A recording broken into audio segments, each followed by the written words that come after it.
बंगाल की राजनीति से जुड़ी आज बड़ी खबर आई। बंगाल के मुख्य सचिव अल्पन बंदोपाध्याय ने मुख्य सचिव के पद से इस्तीफा दे दिया। सीएम ममता बनर्जी ने अब उन्हें अपना मुख्य सलाहकार बना लिया है। वहीं बंगाल का नया मुख्य सचिव एचके द्विवेदी को बनाया गया है। केंद्र सरकार ने अल्पन बंदोपाध्याय को आज दिल्ली तलब किया था, लेकिन वो गए नहीं और आरोप है कि पीएम मोदी के दौरे के दौरान मीटिंग में देरी से पहुंचने को लेकर के सरकार अल्पन बंदोपाध्याय से नाराज थी। न्यूज 24 के ऑपरेशन कागज में बिहार के एम्बुलेंस घोटाले का बड़ा खुलासा हुआ है। सीवान में करीब 7 लाख की एक एम्बुलेंस के लिए 21,84,000 रुपए का भुगतान किया गया। एमएलसी और एमएलए फंड से ली गई एम्बुलेंस के बिल को district planning officer Sanjeev Kumar ने पास किया था। एम्बुलेंस में लगी इक्विपमेंट के लिए भी कई गुना ज्यादा पैसे सैंक्शन किए गए। ऑपरेशन कागज में एम्बुलेंस घोटाले के खुलासे के बाद से बिहार में हड़कंप मचा हुआ है।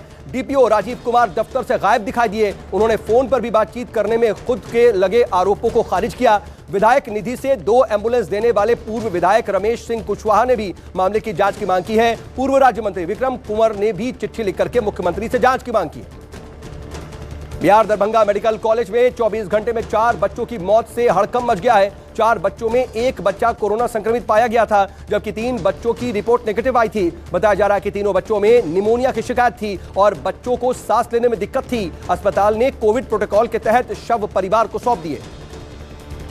दिल्ली में आज से अनलॉक 1 शुरू हो गया। संक्रमण कम होने के बाद लॉकडाउन से छूट दी जा रही है। लगातार दूसरे दिन 1000 से कम मरीज सामने आए हैं। दिल्ली में इस हफ्ते फैक्ट्री और निर्माण गतिविधियों को खोल दिया गया है, लेकिन दिल्ली मेट्रो इस हफ्ते भी बंद रहेगी। दिल्ली में गैर जरूरी सेवाओं के लिए पहले की तरह 7 जून सुबह 5 बजे तक कर्फ्यू लागू रहेगा।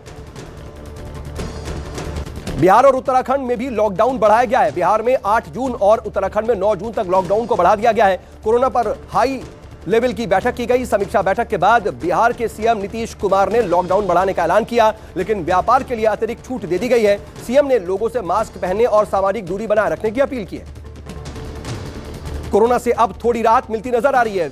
24 घंटे में 1,52,000 नए केस देश भर में सामने आए हैं, जबकि मौत का आंकड़ा भी थोड़ा घटा है। एक दिन में 3,128 लोगों की कोरोना की वजह से मौत हुई है। देश में कोरोना से मृत्यु दर 1.17% है, जबकि रिकवरी रेट 91% से ज्यादा है। कोरोना की दूसरी लहर से भारतीय अर्थव्यवस्था को भारी नुकसान हुआ है। भारत सरकार के ताजा आंकड़ों के मुताबिक साल 2020-21 में जीडीपी घट करके -7.3% पर आ चुकी है, जबकि पिछले साल 2019-20 में जीडीपी 4% रही थी। बंगाल के कैप्टन अमरिंदर सिंह सरकार में घमासान छिड़ा हुआ है और कलह अब दिल्ली भी पहुंच गई है। विवाद खत्म करने के लिए कांग्रेस हाईकमान ने 3 सदस्यीय कमेटी भी बनाई है। यह कमेटी हर पक्ष के साथ दिल्ली में अलग अलग बैठक करके अपनी रिपोर्ट कांग्रेस हाईकमान को सौंपेगी। कमेटी में अपना पक्ष रखने के लिए कांग्रेस के कई नाराज विधायकों ने दिल्ली में डेरा डाल दिया है। संभावना है कि नवजोत सिंह सिद्धू कल कमेटी के सामने पेश होंगे और अपना पक्ष रखेंगे।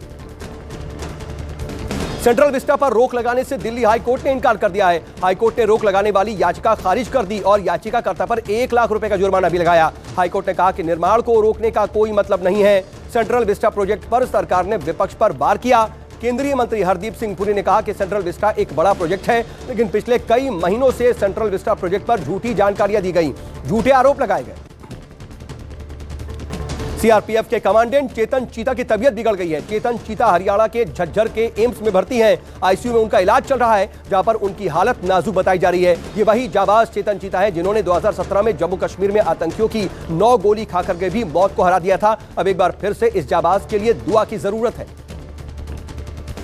यूपी में सियासी गहमागहमी बेहद तेज हो गई है। बीजेपी के राष्ट्रीय महामंत्री बीएल संतोष लखनऊ में हाई लेवल मीटिंग कर रहे हैं। बीएल संतोष योगी सरकार के मंत्रियों से भी अलग अलग मुलाकात कर चुके हैं। मंत्रियों के साथ मुलाकात कल भी जारी रहेगी। थोड़ी देर में सीएम आवास में बैठक होने वाली है।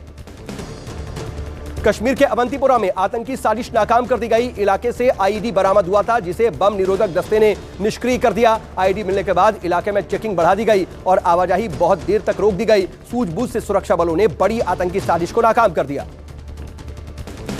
जम्मू उधमपुर के जंगल में भीषण आग लगने से हड़कंप मच गया।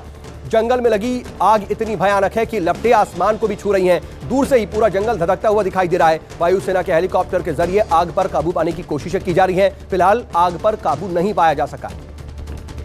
अरुणाचल की राजधानी ईटानगर में भारी बारिश से नेशनल हाईवे 415 का एक हिस्सा बहकर गया।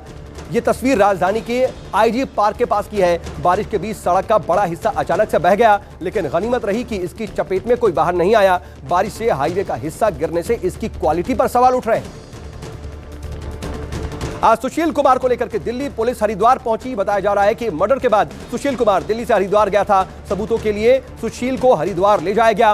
वारदात वाली रात सुशील कुमार ने जो कपड़े पहने थे वो अब तक बरामद नहीं हुए हैं। पुलिस को सुशील के कपड़े और मोबाइल की तलाश है।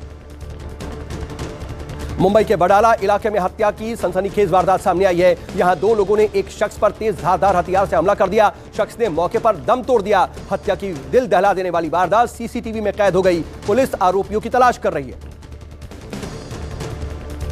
एक नई स्टडी में दावा किया गया है कि कोरोना वायरस के वुहान लैब में ही तैयार किया गया। ताजा स्टडी में कहा गया है कि कोरोना वायरस चीन के वुहान की उसी लैब में बना था जिस पर दुनिया को शक है। स्टडी में कहा गया है कि ध्यान भटकाने के लिए चमगादड़ का बहाना बनाया गया। डेली मेल यूके ने स्टडी के हवाले से लिखा, चीन ने कोरोना को छिपाने के लिए चमगादड़ की थ्योरी से दुनिया को धोखे में रखा।